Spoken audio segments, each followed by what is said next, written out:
Kaum lansia patut mendapat prioritas dalam vaksinasi COVID-19 karena mereka termasuk golongan yang rentan menjadi korban penyakit COVID-19. Masyarakat khususnya lansia diimbau untuk tidak takut divaksinasi karena manfaatnya jauh lebih besar daripada efek sampingnya.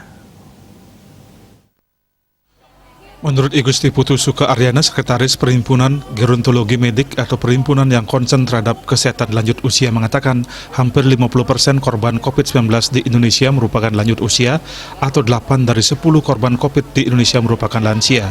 Bahkan di luar negeri, korban COVID-19 dari kalangan lansia mencapai 80%. Maka dari itu lansia patut mendapat prioritas vaksinasi karena merupakan kelompok yang paling berisiko tertular COVID-19.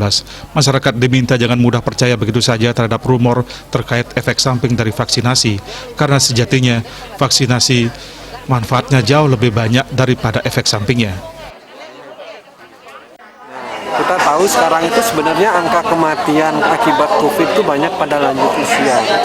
Kalau di Bali itu hampir, ya di Indonesia saya katakan itu 47% dulu, ya hampir 50% lah kematian tuh lanjut usia.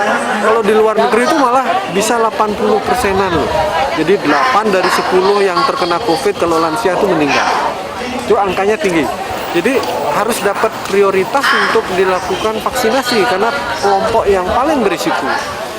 Dia paling berisiko, jadi harus vaksin, dan vaksinnya sudah ada, ya ayo kita vaksin. Tidak usah terlalu khawatir karena memang vaksin itu sangat besar dibanding dengan risiko itu sangat kecil, mungkin 1 sejuta gitulah. Ada efek samping sedikit, tapi manfaat dari sekian itu sangat besar. Harus yakin bahwa vaksin itu penting di samping melaksanakan kegiatan yang lain tadi, menjaga kesehatan dan kekebalan secara umum. Selain vaksinasi, menurut Gusti Putu Suka Aryana, para lansia tetap harus menjaga kesehatan dengan makan makanan bergizi, rajin bergerak, istirahat yang cukup, dan mengelola stres sebagai upaya untuk menjaga imun. Dan jangan lupa tetap menerapkan prokes dalam keseharian. Ria Sebali TV.